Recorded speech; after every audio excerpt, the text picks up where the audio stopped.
Welcome to Interview 1010. On today's show, we will have 3 guests who explain their life in Europe during the High Middle Ages. Our first guest is a young heroic woman who took the first step into stopping her country, France, from being invaded by England. This interview was done in 1428 CE.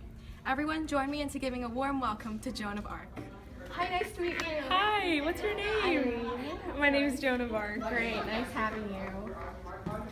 Thanks for having me here today. Let's just get started. So, number 1, is it true that you wrote a letter to the King of England discussing his attempt to rule France? Yes, I did write that, and I felt that it was important because the saints were telling me to. And in the letter, I had said, King of England, render account to the King of Heaven of your royal blood. Return the keys of all the good cities which you have seized to the maid. I continued this letter by also threatening the king.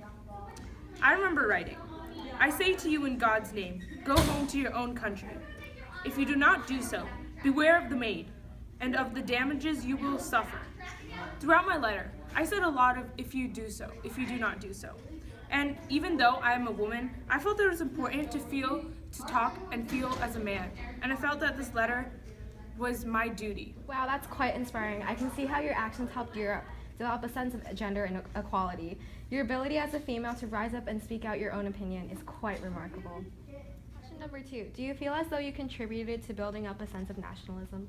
I do feel that way because I united the people through their pride.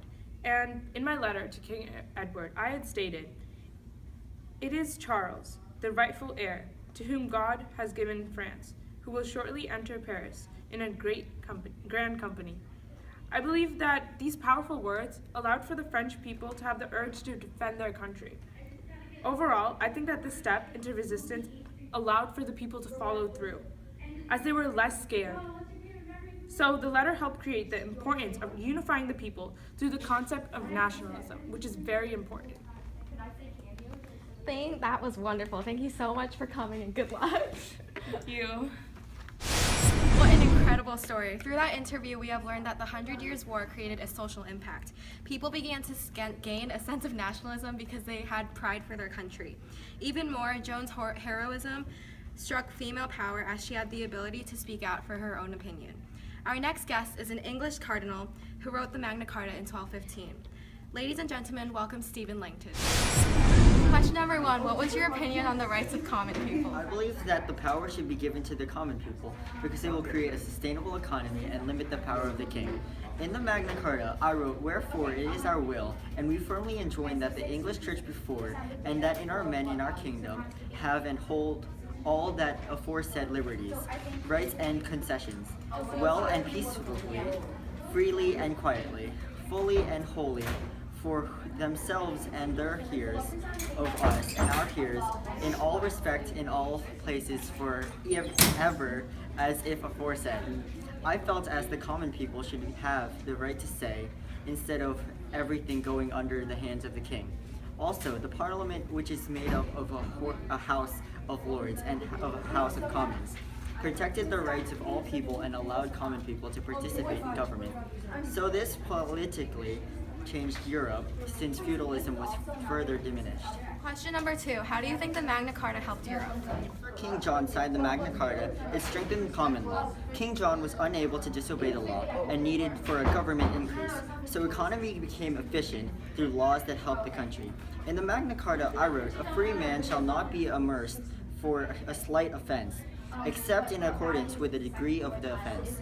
Since King John agreed upon this, he was no longer able to jail people with unjust reasons, and everyone was bound to the same rules. Overall, a centralized government developed. Langton's impact was truly a big one. The Magna Carta brought Europe out of its dark times through unifying the people through laws. Politically, Europe shifted from a decentralized to a centralized government, and power was given to the common people. As for our last guest, I would like to welcome George W. Cox, a Crusader.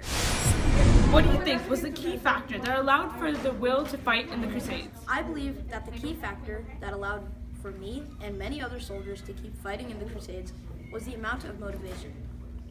Our men followed and pursued them, killing and hacking, as far as the Temple of Solomon.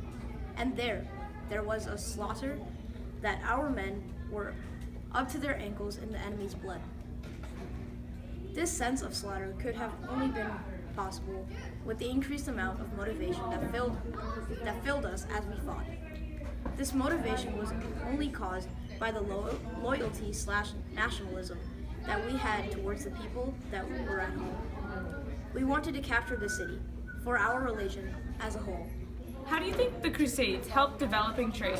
Crusades allowed for people to be introduced to new items that wouldn't be found in manors, like, quote, throughout the city, seasoned gold and silver, horses and mules, and houses full of all sorts of goods.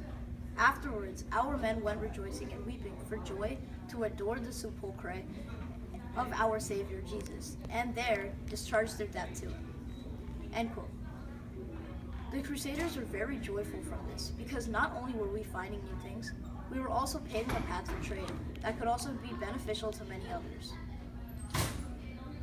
Many were able to get luxury goods because of fighting that I and many other soldiers did. The Crusades showed the economic boost that it gave to the early Middle Ages, which then allowed for the change in the High Middle Ages. Cox showed that his hard work paid off for many people in Europe, and in the end, the Crusades showed the path to a better future for all. Ultimately, through these interviews, we have discovered that the 100 Years' War, the Magna Carta, and the Crusades all moved Europe forward. The 100 Years' War gave the High Middle Ages such a social impact that by not only changing the role of women, but also changing the way people viewed their country. The Magna Carta helped Europe become a centralized government, promoting the concept of having a government. Lastly, the Crusades made an economic impact, allowing the increase of luxury goods and the use of currency.